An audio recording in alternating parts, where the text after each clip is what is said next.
ડિંડોલી વિસ્તારમાં ફરી છેડતીનો બનાવ સામે આવ્યો છે, જેમાં એક ઓટો રિક્ષા ડ્રાઈવર નાની બાળકીને છેડતી કરવા જતો હોવાના આક્ષેપ કરતો ઘટનાનો વિડીયો વાયરલ થયો હતો।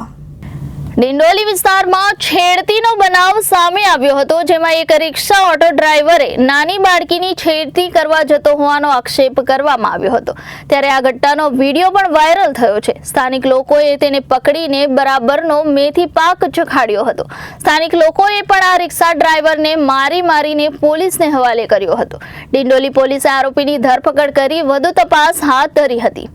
मेरा नाम क्या है भाई? इसका ये आदमी का चेहरा देख लो। ये डिंडोली साइड में लड़की छोटे बच्चे को रिक्शा में बैठा के छेड़ती करता है। कोई भी इसके रिक्शा में बैठने का नहीं, रोजाना सब लड़कियों को छेड़ता है। मारो मत भाई, ये वीडियो मारो मत। पुलिस को बुला लो, पुलिस को बुला लो।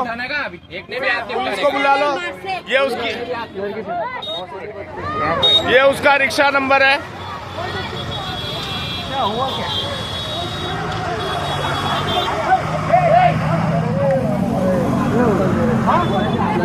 तेरे को जब मैं रोक रहा था तब नहीं रुक सकता था तू। ये आदमी से रिपोर्टर अरविंद राठौड़, जनादेश न्यूज, सूरत।